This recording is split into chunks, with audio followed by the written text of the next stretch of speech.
রক্ত টেস্ট না কালকা? আচ্ছা আচ্ছা আচ্ছা। এখন এখন ডাক্তারের আপনার একটা জিনিস না, যখন স্যালাইনটা দেখছি হাসপাতাল আমাদের লয়ে যেতে সেটা আমরা টয়লেট, আমার তো একটা আশ্চর্য হয়ে গেছি। আমার তো সময় জানাই, উনি তো আমাকে না বলে চলে আসছেন। না আমরা তো আপনি বাসি যেদিন কেমন করতেছে বাইতে এসে গোসল করব অশান্তি লাগতেছে জানো থাকতো না আপনি বাসি।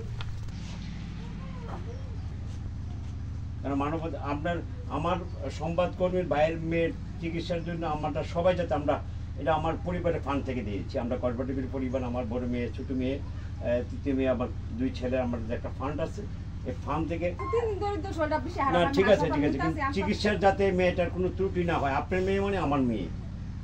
আমি চাচ্ছি যে আপনারা জানেন যে আমি তো অনেক জায়গায় দিই কিন্তু কাউকে দেখাই দিই না। আজকে আপনাকে দিলাম এই জন্য আমার সাংবাদিক ভাইরা যা মেয়েরা যদি কোনো অসুস্থ হয় চিকিৎসা করতে পারে না, দায়িত্বটা আমি নেব চিকিৎসার জন্য। যদি কেউ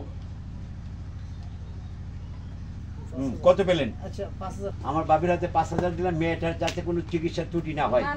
আর এটার এরপরে যে সহযোগিতা লাগে আমরা আমরা আমরা তো আসলে কিছু পাওয়ার নাই, আমরা তো সাংবাদিক যারা বড় লোক না, তারপরও এই মেয়েটার চিকিৎসার যদি ত্রুটি না হয় আমি আপনার কাছে আবার অনুরোধ, আর এটার জন্য জবাব দিতে হবে আপনি আমাকে। কসবা টিভির সংবাদের সাথে থাকার জন্য ধন্যবাদ জানাচ্ছি। পরবর্তী সংবাদ পেতে আমাদের চ্যানেলটি সাবস্ক্রাইব করে রাখুন। কসবা টিভি।